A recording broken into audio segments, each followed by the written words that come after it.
Hi ಎಲ್ಲರಿಗೆ simple ಟ್ರಿಕ್ಸಸ್ಗೆ YouTube ಚಾನಲ್ಗೆ ಸ್ವಾಗತ. ಬನ್ನಿ, ಕ್ಯಾಲೆಂಡರ್ ಸಮಸ್ಯೆಗಳಿಗೆ ಸಂಬಂಧಿಸಿದಂಥ ಸ್ಪರ್ಧಾತ್ಮಕ ಪರೀಕ್ಷೆ ಒಳಗಡೆ ಯಾವೆಲ್ಲ ಪ್ರಶ್ನೆಗಳನ್ನು ಕೇಳ್ತಾನೆ ಅಂತೇಳಿ ನಾವು ಇವತ್ತಿನ ವಿಡಿಯೋದಲ್ಲಿ ಡಿಸ್ಕಸ್ ಮಾಡ್ಕೊತಾ ಬರ್ತಾನೆ. ಸರ್, ಇವಕ್ಕನ್ನೆಲ್ಲ ಎ ಟೈಪ್ ಪ್ರಾಬ್ಲಮ್ಸ್ಗಳು ಅಂತೇಳಿ ಕರಿತವೆ. ಭಾಳ ಸಿಂಪಲ್ ಒಳಗಡೆ ಕೇಳುವಂಥ ಪ್ರಶ್ನೆಗಳು. ಎ ಟೈಪ್ ಪ್ರಾಬ್ಲಮ್ಸ್ ಒಳಗಡೆ ಭಾಳ ಸಿಂಪಲ್ ಅಂದರೆ ಸಿಂಪಲ್, ನೋಡಿದ ತಕ್ಷಣವೇ ಇವಕ್ಕನ್ನೆಲ್ಲನೂ ನಾವು ಡೈರೆಕ್ಟಾಗಿ ಆನ್ಸರ್ಸ್ನ ಹೇಳೋದು. ಸರ್, ಈ ಥರ ಕ್ವಶನ್ಸ್ಗಳನ್ನ ಕೇಳ್ತಾರೆ. ಬಟ್ ಕಾನ್ಸೆಪ್ಟ್ ನಮ್ಗೆ ಕ್ಯಾಲೆಂಡರ್ ಬಗ್ಗೆ ಚಾಪ್ಟರ್ನ ಕಂಪ್ಲೀಟಾಗಿ ಅರ್ಥ ಆಗಬೇಕಾಗಿತ್ತಪ್ಪ ಅಂದಾಗ ಈ ಎ ಟೈಪ್ ಪ್ರಾಬ್ಲಮ್ಸ್ಗಳು ನಮ್ಗೆ ಗೊತ್ತಿರಲೇಬೇಕು. ಗೊತ್ತಿದ್ದಾಗ ಮಾತ್ರ ನಾವು ಆನ್ಸರ್ಸ್ ಮಾಡೋಕ್ಕೆ ಸಾಧ್ಯ ಆಗ್ತದೆ. ಹಾಗಾದರೆ ಏನೇನು ಕ್ವಶನ್ಸ್ನ ಕೇಳ್ತಾನೆ ಅಂತೇಳಿ ವಿತ್ ಬೇಸಿಕ್ಸ್ ಅಂತ ಹಾಕೋತ ಬರ್ತೀನಿ. ಫಸ್ಟ್ ಟೈಮ್ ಸಬ್ಸ್ಕ್ರೈಬ್ ಮಾಡ್ಕೊಡ್ರಿ. ಹಾಗಾದರೆ ಫಸ್ಟ್ ಕ್ವಶನ್ಸ್ಗಳನ್ನು ಸ್ಟಾರ್ಟ್ ಮಾಡ್ತೀನಿ. ಪ್ರಶ್ನೆ ಈ ಥರ ಇದೆ, ಹೌದಾ? ಪ್ರಶ್ನೆ ಈ ಥರ ಇದೆ. ಪ್ರಶ್ನೆಗಳನ್ನು ಸರಿಯಾಗಿ ಅಬ್ಸರ್ವ್ನ ಮಾಡಿರಿ. ಇಲ್ಲಿ ಸಾದಾ ವರ್ಷ ಅಂತ ಕ್ವಶನ್ಸ್ನ ಮೆನ್ಷನ್ ಮಾಡೋಣ. ಹಾಗಾದರೆ ಒಂದು ಸಾದಾ ವರ್ಷದಲ್ಲಿ ಅಂದರೆ ಆರ್ಡಿನರಿ ಇಯರ್ ಒಳಗಡೆ ಎಷ್ಟು ಹೆಚ್ಚುವರಿ ದಿನಗಳು ಇರ್ತವೆ ಅಥವಾ ಆಡ್ ಡೇಸ್ಗಳು ಇರ್ತವೆ ಅಂತ ಕ್ವಶನ್ಸ್ನ ಕೇಳೋಣ. ಅಂದರೆ ಸಾದಾ ವರ್ಷ ಅಂದರೆ ನಮ್ಗೆ ಡೇಟ್ ಗೊತ್ತಿರಬೇಕು. ಎಷ್ಟು ದಿನ ಇರ್ತಪ್ಪ, ಒಂದು ಸಾದಾ ವರ್ಷದಲ್ಲಿ ಎಷ್ಟು ದಿನಗಳು ಇರ್ತಪ್ಪ ಅಂದಾಗ 365 ದಿನಗಳು ಇರ್ತವೆ. ಎಷ್ಟು ದಿನಗಳು ಇರ್ತವೆ? 365 ದಿನಗಳು ಇರ್ತವೆ. ಆ 365 ದಿನಗಳ ಒಳಗಡೆ ಹಾಗಾದರೆ 365 ದಿನ ಇರ್ತವೆ ಸಾದಾ ವರ್ಷದಲ್ಲಿ. ಈ 365ಕ್ಕೆ ನೀವು 7ರಿಂದ ಭಾಗಿಸ್ರಿ. 7 ಇಲ್ಲಿ ಎಷ್ಟಪ್ಪ ಅಂತಂದಾಗ 35. 36 35 ಕಳೆದ್ರೆ 1 ಉಳಿತದ. ನೆಕ್ಸ್ಟ್ ಇಲ್ಲಿ 5 ಐತಿ, 5 ನೆಲೆಸ್ಕೋರಿ. 7 2 ಎಷ್ಟಪ್ಪ ಅಂತಂತಂದ್ರೆ 14. 15 14 ಕಳೆದ್ರೆ 1 ಉಳಿತದೆ. ಹಾಗಾದರೆ ಎಷ್ಟು ವಾರಗಳು ಬಂದು ಕಂಪ್ಲೀಟಾಗಿ 52 ವಾರಗಳು ಬಂದು. ಹಾಗಾದರೆ ಒಂದು ದಿನ ಏನಾಗ್ತದೆ ಇಲ್ಲಿ ಉಳಿತದ. ಹಾಗಾದರೆ ಸಾದಾ ವರ್ಷದಲ್ಲಿ ಹೆಚ್ಚುವರಿಯಾಗಿ ಉಳಿಯುವಂಥ ದಿನಗಳ ಸಂಖ್ಯೆ ಎಷ್ಟು ಅಂತ ಕ್ವಶನ್ಸ್ನ ಕೇಳೋಣ. ಹಾಗಾದರೆ ಸಾದಾ ವರ್ಷದಲ್ಲಿ ಒಂದು ದಿನ ಏನಾಗ್ತದಪ್ಪ ಅಂದಾಗ ಉಳಿತದೆ. ಸರಿ, ಇನ್ನು ಅಧಿಕ ವರ್ಷ ಅಂತಂತಂದಾಗ 366 ದಿನ ಇರ್ತಾವೆ. ಎಷ್ಟು ಇರ್ತಾವೆ? 366 ದಿನ ಇರ್ತವೆ. ಹಾಗಾದ್ರೆ ಇದನ್ನು ಭಾಗಸ್ರಿ. ಎಷ್ಟು ಉಳಿತದಪ್ಪ ಅಂತಂದಾಗ ಸೇಮ್ ಇಲ್ಲಿ ಶೇಷ ಎಷ್ಟು ಉಳಿತದಪ್ಪ ಅಂದಾಗ 2 ಉಳಿತೈತಿ. ಸಾಮಾನ್ಯ ವರ್ಷದಲ್ಲಿ 1 ದಿನ ಉಳಿದ್ರೆ ಅಧಿಕ ವರ್ಷದಲ್ಲಿ 2 ದಿನ ಉಳಿತೈತೆ. ಅದಕ್ಕೋಸ್ಕರ ಒಂದು ವರ್ಷದಿಂದ ಕ್ಯಾಲೆಂಡರ್ಗೆ ಇನ್ನೊಂದು ವರ್ಷ ಮುಂದಕ್ಕೆ ಹೋಗ್ಬೇಕಾಗಿತ್ತಪ್ಪ ಅಂದಾಗ ಸಾಮಾನ್ಯ ವರ್ಷ ಆಗಿತ್ತಂದ್ರೆ 1 ದಿನ ನಾವು ಮುಂದಕ್ಕೆ ಹೋಗ್ರಿ ಅಂತ ಹೇಳ್ತಾರೆ. ಅಧಿಕ ವರ್ಷ ಇತ್ತಪ್ಪ ಅಂತಂತಂದಾಗ 2 ದಿನ ಮುಂದಕ್ಕೆ ಹೋಗ್ರಿ ಅಂತ ಹೇಳ್ತಾರೆ. ಯಾಕಂದಾಗ ನೆಕ್ಸ್ಟ್ ಇಲ್ಲಿ ಕ್ವಶನ್ಸ್ಗಳು ಬಂದಾಗ ನಿಮ್ಗೆ ಹೇಳ್ತೀನಿ. ನಾರ್ಮಲಾಗಿ ನಿಮ್ಗೆ ಒಂದು ದಿನ ನಾರ್ಮಲಾಗಿ ಸಾಮಾನ್ಯ ವರ್ಷದಲ್ಲಿ 1 ದಿನ ಉಳಿತದ, ಅಧಿಕ ವರ್ಷದಲ್ಲಿ 2 ದಿನ ಉಳಿತೈತಿ. ಇಷ್ಟು ಕಾನ್ಸೆಪ್ಟ ಈ ಕ್ವಶನ್ಸ್ಗೆ ಗೊತ್ತಿರಲಿ, ಹೌದಾ? ಇನ್ನು ನೆಕ್ಸ್ಟ್ ಲೀಪ್ ವರ್ಷವನ್ನು ಕಂಡುಹಿಡಿಯೋದು. ಸರ್, ಕೆಳಗಿನವುಗಳಲ್ಲಿ ಯಾವುದು ಅಧಿಕ ವರ್ಷ ಆಗಿದೆ? ನೀವು ಕ್ಯಾಲೆಂಡರ್ನ ಚಾಪ್ಟರ್ನ ಕಲಿತಿರ್ತೀರಿ. ಈ ಅಧಿಕ ವರ್ಷ ಅಂದ್ರೆ ಏನು, ಲೀಪ್ ಇಯರ್ ಅಂದರೆ ಏನು ಅಂತ ಸಾಕಷ್ಟು ಜನರಿಗೆ ಗೊಂದಲ ಇರ್ತದೆ. ಲೀಪ್ ವರ್ಷ ಅಂದರೆ ಏನು? ಭಾಳ ಸಿಂಪಲ್ ಆಗಿ ನಾವು ಇದನ್ನು ಅರ್ಥಕೋಬೇಕು. ಕೆಳಗಿನವುಗಳಲ್ಲಿ ಯಾವುದು ಲೀಪ್ ವರ್ಷವಾಗಿದೆ ಅಥವಾ ಅಧಿಕ ವರ್ಷ ಆಗಿದೆ ಅಂತ ಕ್ವಶನ್ಸ್ನ ಕೊಟ್ಟಾನ. 1994, 2010, 2016, 2022. ಲೀಪ್ ಇಯರ್ ಅಂದರೆ ನೀವು ಸಾಮಾನ್ಯವಾಗಿ ನೆನಪಿಟ್ಕೊಂಡ್ಬಿಡ್ರಿ, ಯಾವ ವರ್ಷವನ್ನು ನಾವು ಸಂಪೂರ್ಣವಾಗಿ 4ರಿಂದ ಭಾಗಿಸಿದಾಗ, ಈಗ ಉದಾಹರಣೆಗೆ 1994 ಐತಿ, ಕೊನೆ 2 ಅಂಕಿಗಳನ್ನು ನೋಡ್ಕೊಳ್ರಿ. ಕೊನೆ 2 ಅಂಕಿಗಳು 4ರಿಂದ ಅಥವಾ ಸಂಪೂರ್ಣ ಇದು ಅಂಕಿ 4ರಿಂದ ಒಟ್ಟು ಭಾಗ ಮಾಡುವ ಅವಶ್ಯಕತೆ ಇರಲ್ಲ. 4ರಿಂದ ಭಾಗಿಸಕ್ಕೆ ಹೋಗ್ತೀನಿ. ಈಗ ನೋಡ್ರಿ, 4 1 4, 4 2 8, 1 ಉಳಿದೋದು 14 ಆಗ್ತದೆ. 4 ಮೇಲೆ 14 ಇಲ್ಲ, ಇದು ಭಾಗ ಆಗಂಗಿಲ್ಲ.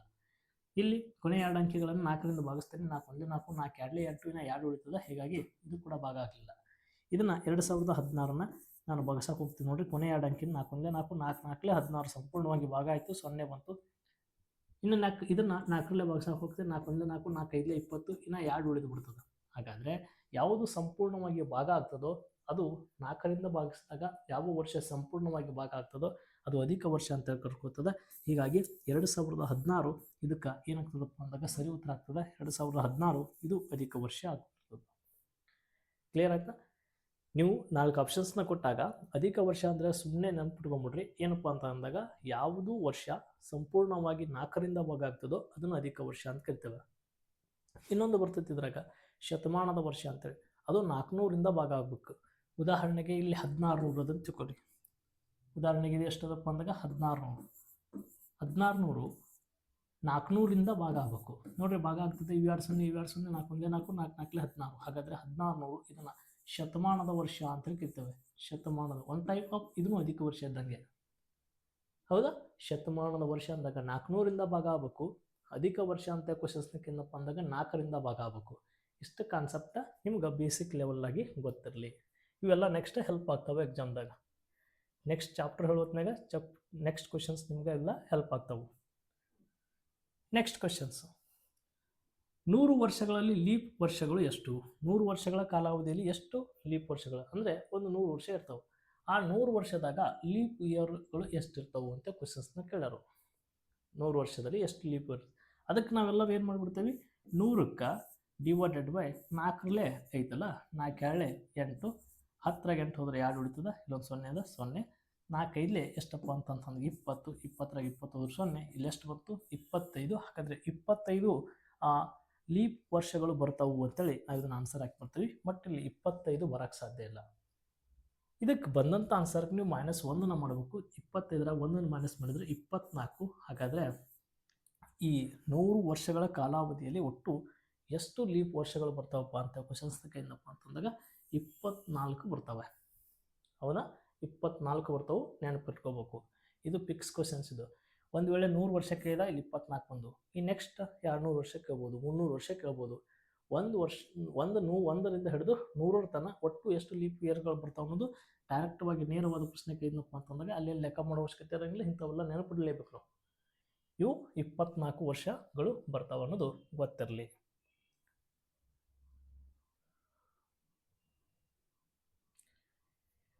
ನಿಮ್ಗೆ ಇನ್ನೊಂದು ಕ್ವಶನ್ಸ್ನ ಕೇಳ್ಬೋದು, ಸರ ಇದು 100 ವರ್ಷ ಆಯ್ತಲ್ಲ, ಯಾಕೆ ನಾವು ಒಂದೊಂದು ತೆಗೆದೆ ಅನ್ನೋದು ಗೊತ್ತಾಯ್ತಾ? ಈಗ 100 ಐತಿ, 100ನ್ನ ನೀವು 4ರಿಂದ ಭಾಗಿಸಕ್ಕೆ ಹೋದ್ರೆ 4 25 ಭಾಗ ಆಗ್ತೈತಿ. ಬಟ್ ಇದನ್ನು ಶತಮಾನದ ವರ್ಷ ಅಂತ ಕರಿತೀವಿ ಆಲ್ಮೋಸ್ಟ್ ಆಗಿ. ಹೀಗಾಗಿ ಇದನ್ನು ನಾವು 400ರಿಂದ ಭಾಗಿಸ್ಬೇಕಾಗ್ತದೆ. ಅವಾಗಿ ಇದನ್ನು 100 ವರ್ಷಗಳು, 200 ವರ್ಷ, 300 ವರ್ಷ ಹಿಂಗೆಲ್ಲ ಬರ್ತಾವಲ್ಲ, ಅವು ಶತಮಾನದ ವರ್ಷಗಳು. ಅದಕ್ಕೋಸ್ಕರ ನಾವು ಅದನ್ನು 400ರಿಂದ ಭಾಗ ಆಗಬೇಕು. ಒಂದು ವೇಳೆ 100ನೇ ವರ್ಷವು ಶತಮಾನದ ವರ್ಷವಾಗಿದ್ದು ಅದು 400ರಿಂದ ಭಾಗವಾಗಿದ್ದರೆ ಅದು ಲೀಪ್ ವರ್ಷ ಆಗಿರಂಗಿಲ್ಲ ಅಂತೇಳಿ ನಾವು ನೋಡ್ತೇವೆ. ಅದಕ್ಕೋಸ್ಕರ 25ರಾಗ 1 ಮೈನಸ್ ಮಾಡಿದ್ದೆ ನಾವು. ಇನ್ನು ನೆಕ್ಸ್ಟ್ ಕ್ವಶನ್, ಶತಮಾನದ ಕೊನೆಯ ದಿನ. ಒಂದು ಶತಮಾನದ ಕೊನೆಯ ದಿನ ಈ ಕೆಳಗಿನವುಗಳಲ್ಲಿ ಯಾವುದಾಗಿರುವುದಿಲ್ಲ ಅಂತ ಕ್ವಶನ್ಸ್ನ ಕೊಟ್ಟಾರ. ಶತಮಾನದ ವರ್ಷದಲ್ಲಿ ಕೆಳಗಿನವುಗಳಲ್ಲಿ ಯಾವುದು ಆಗಿರುವುದಿಲ್ಲ ಅಂತ ಕೊಟ್ಟದನಪ್ಪ ಅಂತಂತಂದಾಗ ಇದಕ್ಕೆ ಸರಿಯಾದ ಉತ್ತರ ಏನಪ್ಪ ಅಂತಂತಂದಾಗ ಮಂಗಳವಾರ ಆಗಿರಂಗಿಲ್ಲ. ನೋಡ್ರಿ, ಒಂದು ಶತಮಾನದ ಕೊನೆಯ ದಿನ ಯಾವಾಗಲೂ ಒಂದು ಶತಮಾನದಾಗ ಒಂದು ವರ್ಷದಲ್ಲಿ ಕೊನೆಯ ದಿನಗಳಂತೆ ಬರ್ತವೆ. ಯಾವ ವಾರಗಳು, ಯಾವ ವಾರ ಆಗಿರಂಗಿಲ್ಲಪ್ಪ ಅಂತ ಇಂಥವೆಲ್ಲ ನೇರವಾಗಿ ಲೆಕ್ಕ ಮಾಡಕ್ಕೆ ಬರಂಗಿಲ್ಲ. ಇವೆಲ್ಲ ನೆನಪಿಡುವಂಥ ಪ್ರಶ್ನೆಗಳು. ಅದಕ್ಕೆ ಇವಕ್ಕನ್ನ ಎ ಟೈಪ್ ಕ್ವಶನ್ಸ್ ಅಂತ ಕರಿತೀವಿ ನಾವು. ಒಂದು ಶತಮಾನ ಅಂತ ವರ್ಷಗಳಂದ್ರೆ ಇನ್ನೇ ಹೇಳಿದ ನಾನು 400ರಿಂದ ಭಾಗ ಆಗಬೇಕು. ಅಂಥವು ಕೊನೆಯ ದಿನ ಯಾವಾಗಲೂ ಒಂದು ಶತಮಾನ ಯಾವುದೇ ಒಂದು ವರ್ಷ ಮುಗಲಿ ಅವಾಗ ಯಾವ ವಾರ ಆಗಿರಂಗಿಲ್ಲಪ್ಪ ಅಂತ ಕ್ವಶನ್ಸ್ ನೇರವಾಗಿ ಕೇಳಿದಾಗ ಮಂಗಳವಾರ ಆಗಿರಂಗಿಲ್ಲ. ಇನ್ನೊಂದು ಮಂಗಳವಾರ ಅಷ್ಟೇ ಅಲ್ಲ, ನೆಕ್ಸ್ಟ್ ಇನ್ನೂ 2 ದಿನಗಳು ಬರ್ತವೆ. ಒಂದು ಮಂಗಳವಾರ, ಇನ್ನೊಂದು ಯಾವುದಪ್ಪ ಅಂತಂತಂದಾಗ ಗುರುವಾರ, ಇನ್ನೊಂದು ಶನಿವಾರ. ಇವು 3 ವಾರ ನೆನಪಿಟ್ಕೊಂಡ್ಬಿಡ್ರಿ. ಶತಮಾನದ ಕೊನೆಯ ವರ್ಷದಲ್ಲಿ ಮಗುಷ ನೆನಪಿಟ್ಕೊಂಡ್ಬಿಡ್ರಿ. ಮಗುಷ, ಮ ಅಂದರೆ ಮಂಗಳವಾರ, ಗು ಅಂದರೆ ಗುರುವಾರ, ಶ ಅಂದರೆ ಶನಿವಾರ. ಮಗುಷ ಇವು ಶತಮಾನದ ಕೊನೆಯ ದಿನಗಳು ಆಗಕ್ಕೆ ಸಾಧ್ಯ ಇಲ್ಲ ಅಂತೇಳಿ ನಾವು ನೆನಪಿಡ್ಲಿ.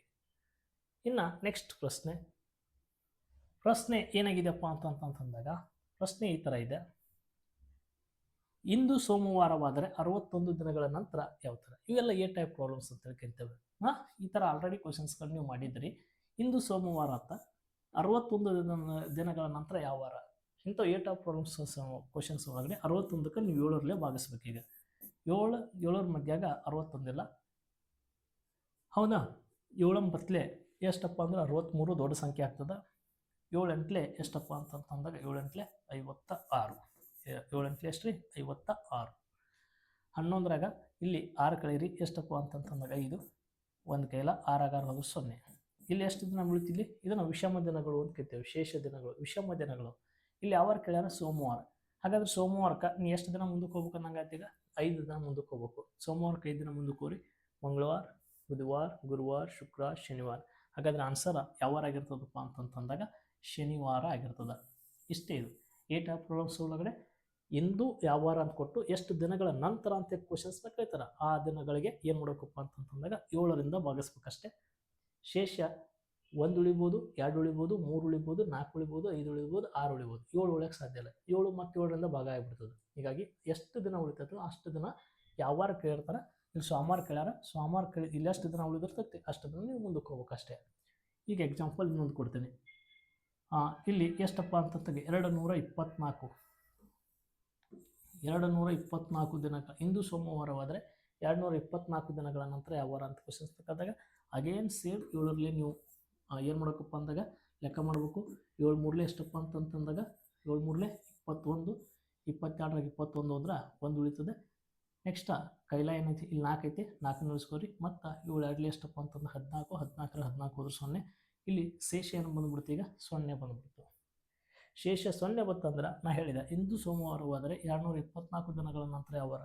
ಶೇಷ ಏನಾದರೂ 0 ಬಂತಂದ್ರೆ ಕ್ವಶನ್ ಪೇಪರ್ದಾಗ ಯಾವ ವಾರ ಕೇಳಿರ್ತಾನೆ ಅದೇ ವಾರ ಆನ್ಸರ್ ಆಗಿರ್ತೈತಿ. ಏನು ವಿಚಾರ ಮಾಡಬೇಡ್ರಿ, ಆನ್ಸರ್ ಸೋಮವಾರನ ಹಾಕಿ ಬರ್ಬೇಕು ನೀವು. ಕ್ಲಿಯರ್? ಇನ್ನು ನೆಕ್ಸ್ಟ್ ಪ್ರಶ್ನೆ,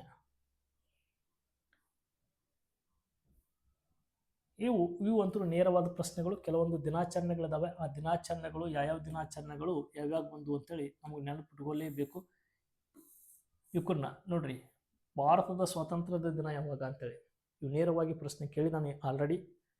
ಸ್ವಾತಂತ್ರ್ಯ ದಿನ ಯಾವಾಗಪ್ಪ ಅಂತೇಳಿ ನೋಡಿದಾಗ ಆಗಸ್ಟ್ 15, 1947 ಯಾವ ವಾರವಾಗಿತ್ತು ಅಂತ ಕ್ವಶನ್ಸ್ ಕೇಳ್ತಾನೆ. ಅಂದು ಯಾವ ವಾರ ಆಗಿತ್ತಪ್ಪ ಅಂತಂದಾಗ ಶುಕ್ರವಾರ ಆಗಿತ್ತು.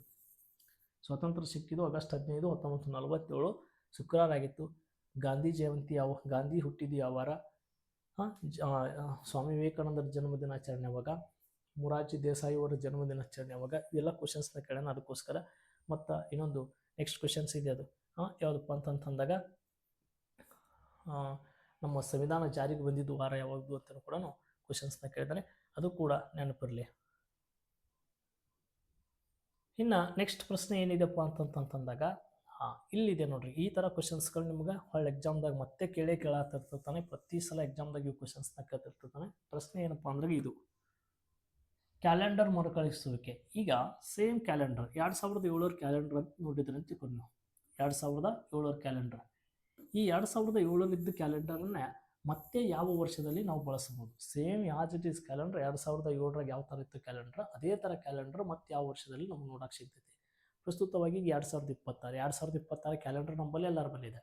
ಇದೇ 2026 ಕ್ಯಾಲೆಂಡರ್ ಸೇಮ್ ನಮ್ಗೆ ಯಾವ ವರ್ಷದಲ್ಲಿ ಕಾಣಿಸ್ತದೆ ಅಂತೇಳಿ ಕ್ವಶನ್ಸ್ನ ಕೇಳ್ತಾನೆ. ಸಿಂಪಲ್ ಆಗಿ 2007 ನೋಡ್ರಿ, 2007 ನೀವೇನು ಮಾಡಬೇಕಪ್ಪ ಅಂದ್ರೆ 4ರಿಂದ ಭಾಗಿಸಬೇಕು. 4ರಿಂದ ಭಾಗಿಸಿದಾಗ ಸೇಮ್ ಕೊನೆಯ ಸಂಖ್ಯೆಗಳನ್ನು ಭಾಗಿಸ್ರಿ. 4 1 4, 4 1 4, ಇಲ್ಲಿ 7 ಐತಿ. 7ರಾಗ 4 ತೆಗೆದ್ರೆ ಇನ್ನು ಎಷ್ಟು ಉಳಿತದೆ? ಇಲ್ಲಿ 3 ಉಳಿತದೆ. ಶೇಷ ಎಷ್ಟು ಬಂದುಬಿಡ್ತಿಲ್ಲಿ? 3 ವರ್ಷ ಬಂತು. ಶೇಷ 3 ವರ್ಷ ಬಂತಂದ 2007 2 ಬರಲಿ 3 ಬತ್ತಪ್ಪ ಅಂದ್ರೆ ಶೇಷ ನಾವು ಎಷ್ಟು ವರ್ಷ ಕೂಡಿಸ್ಬೇಕಪ್ಪ ಅಂತಂದಾಗ 6 ವರ್ಷ ಕೂಡಿಸ್ಬೇಕೀಗ. ಸಾರಿ, ಶೇಷ 2 ಅಥವಾ 3 ಬಂದಾಗ ನಾವು ಎಷ್ಟು ವರ್ಷ ಕೂಡಿಸ್ಬೇಕಪ್ಪ ಅಂದರೆ 11 ವರ್ಷ ಕೂಡಿಸ್ಬೇಕು. 7 1 8 1 1 0 0 2018 ಕ್ಯಾಲೆಂಡರ್ ತೆಗೆದು ನೋಡ್ರಿ, 2007 ಕ್ಯಾಲೆಂಡರ್ ತೆಗೆದು ನೋಡ್ರಿ, ಇನ್ನು ಸಿಗ್ತಾವೆ ಇವು. ಆಟೋಮೆಟಿಕ್ ಎರಡೂ ಏನಾಗಿರ್ತಾವಪ್ಪ ಅಂತಂದಾಗ same ಆಗಿರ್ತಾವೆ, DK to DK same ಆಗಿರ್ತಾವೆ. ಹೌದಾ ಸರ್? ಈಗ ನೀವು 11 ವರ್ಷ ಯಾಕೆ ಕೂಡಿಸಿದ್ರಿ ಅಂತ ಕ್ವಶನ್ಸ್ನ ಕೇಳ್ಬೋದು ಒಂದಿಷ್ಟು ಜನ. ಸರ್ ಒಂದು ಟ್ರಿಕ್ಸ್ ಹೇಳ್ತೀನಿ, ನೆನಪಿಟ್ಕೊಡ್ರಿ. ಶೇಷ ಏನಾದ್ರೆ 0 ಉಳಿತಪ್ಪ ಅಂತಂದಾಗ 28 ವರ್ಷ ಕೂಡಿಸ್ಬೇಕು. ಶೇಷ ಏನಾದರೂ 0 ಉಳಿತಂದ್ರೆ 28 ವರ್ಷ ಕೂಡಿಸ್ಬೇಕು. ಶೇಷ ಏನಾದರೂ 1 ಉಳಿತಪ್ಪ ಅಂತಂದಾಗ 6 ವರ್ಷ ಕೂಡಿಸ್ಬೇಕು. ಶೇಷ ಏನಾದ್ರೆ 2 ಮತ್ತು 3 ಉಳಿತಪ್ಪ ಅಂತಂದಾಗ 11 ವರ್ಷ ಕೂಡಿಸ್ಬೇಕು. ಇವು ಏನಪ್ಪ ಅಂದ್ರೆ ಯೂನಿವರ್ಸಲ್ ಟ್ರೂತ್ ಅಂತ ಕರಿತೇವೆ. ಇವಕ್ಕೂ ನಾವು ಕೂಡಿಸ್ಲೇಬೇಕು. ಶೇಷ ಎಷ್ಟು ಉಳಿತೈತೆ ಅದನ್ನು ನೋಡ್ಕೋಬೇಕು. ಈಗ ಉದಾಹರಣೆಗೆ 2026 ಅಂತ ಹೇಳಿದೆ ನಾನು. 2026 ಕ್ಯಾಲೆಂಡ್ರ್ ಯಾವ ವರ್ಷಕ್ಕೆ ಸಮ ಇರ್ತೈತಿ? ಇದನ್ನು ಭಾಗಿಸ್ರಿ. 4ರಲ್ಲೇ ಭಾಗಿಸಿ. 4 1 4, 4 6 24. ಇನ್ನು 26 24 ತೆಗೆದ್ರೆ 2 ಉಳಿತು. ಶೇಷ ಎಷ್ಟು ಉಳಿತು? ಈಗ 2 ಉಳಿತು. 2 ಉಳಿತಪ್ಪ ಅಂದ್ರೆ ಎಷ್ಟು ವರ್ಷ ಕೂಡಿಸ್ಬೇಕು? ಈಗ 11 ವರ್ಷ ಕೂಡಿಸ್ಬೇಕು. 2026 11 ವರ್ಷ ಕೂಡಿಸ್ರಿ. 6 1 7, 2 2 0 0, 2 1 3 ಇದು. ಸಾರಿ, 2 1 3, 2 2, 2037. 2037 ಕ್ಯಾಲೆಂಡರ್ ಏನು ಬರ್ತದಲ್ಲ, 2026 calendar 2037 calendar as it is same ಇರ್ತದೆ. ಇಷ್ಟು ನಮ್ಗೆ ಗೊತ್ತಿರಬೇಕು. ಇನ್ನು 2024 ಸರ್, 2024 ಸಂಪೂರ್ಣವಾಗಿ ಭಾಗ ಆಗ್ತದೆ. 4 1 4, 4 6 20. 2024 ಸಂಪೂರ್ಣವಾಗಿ ಭಾಗ ಆಗ್ತಿತ್ತು ಅಂದರೆ 2024 ಎಷ್ಟು ವರ್ಷ ಶೇಷ 0 ಬರ್ತಂದ್ರೆ 28 ವರ್ಷ ಕೂಡಿಸ್ಬೇಕು. 8 4 ಎಷ್ಟಪ್ಪ ಅಂದಾಗ 12, 5 next 0. 2052 calendar Dec to Dec 2024 ಕ್ಯಾಲೆಂಡರ್ಗೆ ಸಮನಾಗಿರ್ತದೆ. ಕಾನ್ಸೆಪ್ಟ್ ಕ್ಲಿಯರ್ ಆಯ್ತು ಅಂತ ಅಂದ್ಕೊಂಡಿದ್ದೀನಿ. ಇನ್ನು ನೆಕ್ಸ್ಟು ಪ್ರಶ್ನೆ ಸಂಖ್ಯೆ 8. ಇಲ್ಲಿದೆ ನೋಡ್ರಿ, ಸಂವಿಧಾನದ ದಿನ ಯಾವಾಗ ಅಂತೇಳಿ. ಇವೆಲ್ಲ ಕ್ವಶನ್ಸ್ನ ಕೇಳೋಣ ಅಂತ ಹೇಳ್ತೀನಿ. ಭಾರತ ದೇಶಕ್ಕೆ ಸಂವಿಧಾನ ಸಿಕ್ಕಿದ್ದು ಯಾವಾಗಪ್ಪ ಅಂತಂದಾಗ ಗುರುವಾರ ಅಂತೇಳಿ. ಇಂಥವೆಲ್ಲ ನೇರವಾದ ಪ್ರಶ್ನೆಗಳು. ಇವನ್ನ ನಾವು ಲೆಕ್ಕ ಮಾಡ್ಕೋತ ಕುಂದಿರ್ಬಾರ್ದು. ಸ್ವಾತಂತ್ರ್ಯ ಸಿಕ್ಕಿದ್ದು, ಸಂವಿಧಾನ ಬಂದಿದ್ದು, ಇವೆಲ್ಲ ಏನಪ್ಪ ಅಂದಾಗ ನೇರವಾಗಿ ನೆನಪಿಟ್ಕೊಳ್ಳೇಬೇಕು. ಓಕೆ,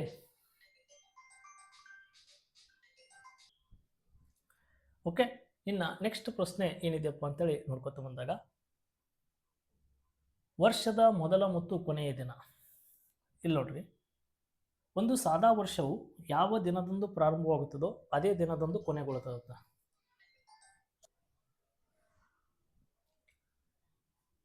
ಪ್ರಶ್ನೆ ಸಂಖ್ಯೆ 9 ಏನಿದೆ ನೋಡ್ರಿ, ವರ್ಷದ ಮೊದಲ ಮತ್ತು ಕೊನೆಯ ದಿನ ಅಂತೇಳಿ ಕರಿತೇವೆ. ಹಾಗಾದ್ರೆ ಒಂದು ಸಾದಾ ವರ್ಷವು ಯಾವ ದಿನದಿಂದ ಪ್ರಾರಂಭವಾಗುತ್ತದೋ ಅದೇ ದಿನದಂದು ಕೊನೆಗೊಳ್ಳುತ್ತದೆ. ಇದು ಸುಳ್ಳು, ನಿಜ, ಲೀಪ್ ವರ್ಷಕ್ಕೆ ಮಾತ್ರ ಅನ್ವಯ, ಯಾವುದು ಅಲ್ಲ ಅಂತ ಕ್ವಶನ್ಸ್ ಇದೆ. ನೋಡ್ರಿ, ಭಾಳ ಸಿಂಪಲ್ ಆಗಿ ಈಗ ನೋಡ್ರಿ ಒಂದು ಉದಾಹರಣೆ ಕೊಡ್ತೀನಿ.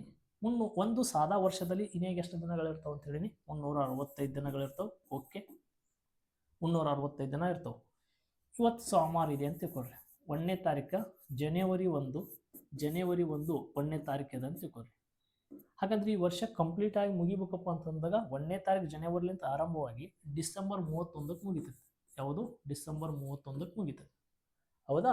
ಜನವರಿ 1ನೇ ತಾರೀಕು ಸೋಮವಾರ ಆದ್ರೆ ಅವ್ರು ಹೇಳ್ತಾರೆ ಸಾದಾ ವರ್ಷವು ಯಾವ ದಿನದಂದು ಪ್ರಾರಂಭವಾಗ್ತದೆ ಅದೇ ದಿನದಂದು ಕೊನೆಗೊಳ್ತದೆ. ಅಂದ್ರೆ ಇವತ್ತು ಸೋಮವಾರ ಅದಂದ್ರೆ ಡಿಸೆಂಬರ್ 31 ಕೂಡ ಸೋಮವಾರ ಅದ ಅಂತ ತಿಳ್ಕೊತಾರೆ. ಒಂದು ವೇಳೆ ಜನವರಿ 1 ಮಂಗಳವಾರ ಇತ್ತಂದ್ರೆ ಡಿಸೆಂಬರ್ 31 ಕೂಡ ಮಂಗಳವಾರ ಇರ್ತದೆ. ನನ್ನ ಕ್ವಶನ್ಸ್ ಅರ್ಥ ಆಯ್ತಾ ಇದು? ಹಾಗಾದ್ರೆ ಬೇಕಾದ್ರೆ ಹೆಂಗೆ ಆಗ್ತದೆ ಚೆಕ್ನ? 365ಕ್ಕೆ ಒಂದು ವರ್ಷದಲ್ಲಿ ಅಷ್ಟು ದಿನಗಳೇನು ಎಷ್ಟಾಗ್ತವೆ? 365 ಆಗ್ತಾವ. ಹಾಗಾದ್ರೆ 7ರಿಂದ ನೀವು ಭಾಗಿಸಿದಾಗ 7 ಇಲ್ಲಿ ಎಷ್ಟಪ್ಪ ಅಂದಾಗ 35, 1 ಉಳಿತದೆ. ನೆಕ್ಸ್ಟ್ 15, 5 ಆಗ್ತದೆ. 7 ಆಡಲಿ ಎಷ್ಟಪ್ಪ ಅಂದ್ರೆ 14, 15ರಾಗ 14 ಕಳೆದ್ರೆ 1 ಉಳಿತೈತಿ. ಇಲ್ಲಿ ಒಂದು ದಿನ ನಾವೇನು ಮಾಡೋಕಪ್ಪ ಅಂತಂದಾಗ ಮುಂದಕ್ಕೆ ಹೋಗ್ಬೇಕು ಅಂತ ಕರಿತೇವೆ. ಹೌದಾ? ಇಲ್ಲಿ ಜನವರಿ 1ನೇ ತಾರೀಕು ಸೋಮವಾರ ಇತ್ತಪ್ಪ ಅಂತಂದಾಗ ಡಿಸೆಂಬರ್ 31 ಕೂಡ ಏನಾಗಿರ್ತದಪ್ಪ ಅಂತಂದಾಗ ಸೋಮವಾರ ಆಗಿರ್ತದೆ. ಇದು ಸರಿನಾ ಅಂತೇಳಿ ನೋಡಿದಾಗ ಇಲ್ಲಿ ನಾವು ಒಂದು ದಿನ ಏನಾಗಬೇಕಪ್ಪ ಅಂದ್ರೆ ಮುಂದಕ್ಕೆ ಹೋಗ್ಬೇಕು ಸಾಮಾನ್ಯವಾಗಿ ಒಂದು ವರ್ಷದಲ್ಲಿ. ಬಟ್ ಅವ್ರು ಏನು ಕೇಳಿದ್ರಪ್ಪ ಅಂತಂತಂದ ಮುಂದಕ್ಕೆ ಹೋಗ್ಬೇಕಾಗಿತ್ತಪ್ಪ ಅಂದ್ರೆ ಇಲ್ಲಿ ತಿಳ್ಕೊಡ್ರಿ, ಅವತ್ತ ಸೋಮವಾರನೇ ಆಗಿರ್ತೈತಿ. ಪ್ರಾರಂಭವಾದ ದಿನ ಯಾವುದಿರ್ತದೋ ಕೊನೆಗೊಳ್ಳುವ ದಿನನೂ ಕೂಡ ಸೋಮವಾರ ಆಗಿರ್ತೈತಿ. ಇದು ನಿಜ, ಇದು ನಿಜ, ಇದು ನಿಜ. 364 ಇತ್ತಪ್ಪ ಅಂತಿಕೋ, ಅದು ಸಂಪೂರ್ಣವಾಗಿ 52 ವಾರ ಆಗ್ತಾವು. ಸೋಮವಾರ ಇತ್ತಂದ್ರೆ ಸೋಮವಾರನೇ ಬರ್ತೈತಿ, ಅದು ನಿಜ. ಬಟ್ ನಾವಿಲ್ಲಿ ಏನು ಅರ್ಥ ಮಾಡ್ಕೊಂಡ್ಬಿಡ್ತೀವಿ, ಇಲ್ಲಿ ಒಂದು ಉಳಿತಲ್ಲ, ಮತ್ತು ಸೋಮವಾರಕ್ಕೆ ಒಂದಿನ ಮುಂದಕ್ಕೆ ಹೋಗ್ಬೇಕಲ್ರಿ. ಮುಂದಕ್ಕೆ ಹೋದ್ರಾಗ ಯಾವಾರ ಬರ್ತೈತಿ? ಜನವರಿ 1 ಹೊಳೆ ಬಂದ್ಬಿಡ್ತೈತಿ. ಜನವರಿ 1 ಇಲ್ಲಿ 2024 ಇತ್ತು ಅಂತ ತಿಳ್ಕೊಳ್ರಿ. ಜನವರಿ 1 2025 ಸೋಮವಾರ ಹೋಗಿ ಮಂಗಳವಾರ ಒಂದು ದಿನ ಉಳಿತೈತಲ್ಲ, ಅವಾಗ ಒಂದು ದಿನ ನಾವು ಮುಂದಕ್ಕೆ ಹೋಗ್ಬೇಕು. ಅವಾಗ ಮಂಗಳವಾರ ಬರ್ತೈತಿ. ಕಾನ್ಸೆಪ್ಟ್ ಅರ್ಥ ಆಯ್ತು ಅಂದ್ಕೊಂಡಿದ್ದೀನಿ. ಯಾವ ವಾರ ಇರ್ತೈತೋ ಅದೇ ವಾರ ಎಂಡ್ ಆಗ್ತೈತಿ, ಇದು ನಿಜ. ಒಂದು ವೇಳೆ ಇಲ್ಲಿ ಶೇಷ ಒಂದು ಉಳಿದೋದಲ್ಲ ಸರ್, 365ಕ್ಕೆ ನಾವು 7 ಭಾಗಿಸಿದಾಗ ನಾವು ನೀವೇ ಹೇಳಿದ್ರಿ ಒಂದು ದಿನ ಮುಂದಕ್ಕೆ ಹೋಗ್ಬೇಕು. ಒಂದು ದಿನ ನಾವು ಮುಂದಕ್ಕೆ ಮುಂದಿನ ಜನವರಿ 1 ಕೇಳಾಗ್ತಿಲ್ಲ. ಜನವರಿ 1 2024 ಸೋಮವಾರವಾದರೆ ಜನವರಿ 1 2025 ಯಾವ ವಾರ ಅಥವಾ 2023 ಹಿಂಗೆ ಸಾಮಾನ್ಯ ವರ್ಷ ಇದ್ದಾಗ ಅಷ್ಟೇ ಹೇಳಾಕ್ತೀನಿ. ಅವಾಗ ಅದೇ ತಾರೀಕು ಅದೇ ವರ್ಷದ ಕೇಳಿದಂದ್ರೆ ಸಾಮಾನ್ಯ ವರ್ಷ ಇತ್ತಂದ್ರೆ ಒಂದಿನ ಮುಂದಕ್ಕೆ ಹೋಗ್ಬೇಕು, ಅಧಿಕ ವರ್ಷ ಇತ್ತಂದ್ರೆ 2 ದಿನ ಮುಂದಕ್ಕೆ ಹೋಗ್ಬೇಕು, ಅದು ಕಾನ್ಸೆಪ್ಟ್. ಬಟ್ ಇಲ್ಲಿ ಏನು ಹೇಳತ್ತೀನಿ, ಜನವರಿ 1ನೇ ತಾರೀಕು ಸ್ಟಾರ್ಟ್ ಆಗಿತ್ತಂದ್ರೆ ಅದೇ ವರ್ಷ ಮುಗಿಯುವಂಥ ದಿನಾನೂ ಕೂಡ ಸಾಮಾನ್ಯ ವರ್ಷದಲ್ಲಿ ಅದೇ ದಿನ ಆಗಿರ್ತದೆ, ಇದು ನಿಜ. ನೆನಪಿರಲಿ. ಓಕೆ, ನೆಕ್ಸ್ಟ್ ಲೀಪ್ ವರ್ಷದಲ್ಲಿ ಕೊನೆಯ ದಿನ ನೋಡ್ರಿ.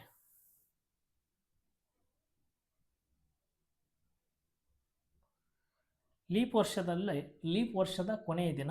ಒಂದು ಲೀಪ್ ವರ್ಷದ ಮೊದಲ ದಿನ ಮಂಗಳವಾರವಾದರೆ ಅದರ ಕೊನೆಯ ದಿನ ಯಾವುದು ಅಂತ ಕ್ವಶನ್ಸ್ನ ಕೇಳೋಣ.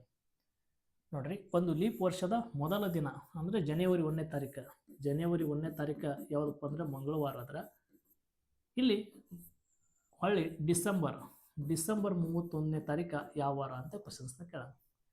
ಸಾಮಾನ್ಯ ವರ್ಷದಲ್ಲಿ ಯಾವುದು ದಿನ ಇರ್ತದೋ ಅದೇ ದಿನ ಇರ್ತೈತಿ, ನೆನಪಿಟ್ಕೊಡ್ರಿ. ಅದೇ ಲೀಪ್ ವರ್ಷದಲ್ಲಿ ಕೊನೆಯ ದಿನ ಏನಾಗಿರ್ತದಪ್ಪ ಅಂತಂದಾಗ ಒಂದು ದಿನ ಮುಂದಕ್ಕೆ ಹೋಗ್ತದೆ. ಅಂದರೆ ಫೆಬ್ರವರಿ ಒಳಗಡೆ ಒಂದು ದಿನ ಇಲ್ಲಿ ಎಕ್ಸ್ಟ್ರಾ ಬಂದಿರ್ತೈತಿ, ಅದಕ್ಕೋಸ್ಕರ ಒಂದು ದಿನ ಮುಂದಕ್ಕೆ ಹೋಗ್ಬಿಡ್ತೈತಿ. ಮಂಗಳವಾರ ಇದ್ದಿದ್ದು ಯಾವುದು ಆನ್ಸರ್ ಆಗ್ತೈತಿ, ಈಗ ಬುಧವಾರ ಆಗ್ತೈತಿ. ಇಷ್ಟೇ ಕಾನ್ಸೆಪ್ಟ್ಗಳು. ಇಂಥವು ಸಿಂಪಲ್ ಕಾನ್ಸೆಪ್ಟ್ಗಳು ಇರ್ತಿರ್ತವೆ. ಇಂಥ ಸಿಂಪಲ್ ಕಾನ್ಸೆಪ್ಟ್ಗಳನ್ನು ಮೊದಲ ನಿಮಗೆ ಎ ಟೈಪ್ ಕ್ವಶನ್ಸ್ನ ಹೇಳ್ಕೊಂಡು ನೆಕ್ಸ್ಟ್ ಇನ್ನೊಂದಿಷ್ಟು ಕ್ವಶನ್ಸ್ಗಳಿದಾವೆ, ಆ ಕ್ವಶನ್ಸ್ಗಳನ್ನ ಹೇಳ್ಕೊಂಡು ನಿಮ್ಗೆ ಕಂಪ್ಲೀಟಾಗಿ ಏನು ಮಾಡ್ತೀನಪ್ಪ ಅಂತಂದಾಗ ಈ ಚಾಪ್ಟರ್ನ ಮುಗಿಸ್ಕೊಡ್ತೀನಿ. ಬೇಸಿಕ್ಸ್ ಕ್ವಶನ್ ಹತ್ರ ಹಿಡಿದು ನೆಕ್ಸ್ಟ್ ಎಲ್ಲ ಕ್ವಶನ್ ಪ್ರಕರಣಗಳಲ್ಲಿ ಡಿಸ್ಕಸ್ ಮಾಡ್ಕೊಳ್ತೀನಿ. ಎಲ್ಲ ಈಸಿಯಾಗಿ ಸಿಗ್ತವೆ. ಚಾನಲ್ನ ಸಬ್ಸ್ಕ್ರೈಬ್ ಮಾಡ್ಕೊಡ್ರಿ. ಚಾನಲ್ನ ಸಬ್ಸ್ಕ್ರೈಬ್ ಮಾಡ್ಕೊಂಡ ತಕ್ಷಣ ನೋಟಿಫಿಕೇಶನ್ಸ್ ಬರ್ತದೆ. ಮೊದಲಿಂಥ ಬೇಸಿಕ್ಸ್ ಥಿಂಗ್ಸ್ನ ಕಲ್ತ್ಕೊಡ್ರಿ. ನೆಕ್ಸ್ಟ್ ಚಾಪ್ಟರ್ನ ನಿಮ್ಗೆ ಹೇಳ್ತೀನಿ. ಓಕೆ, ಧನ್ಯವಾದಗಳು ರೀ.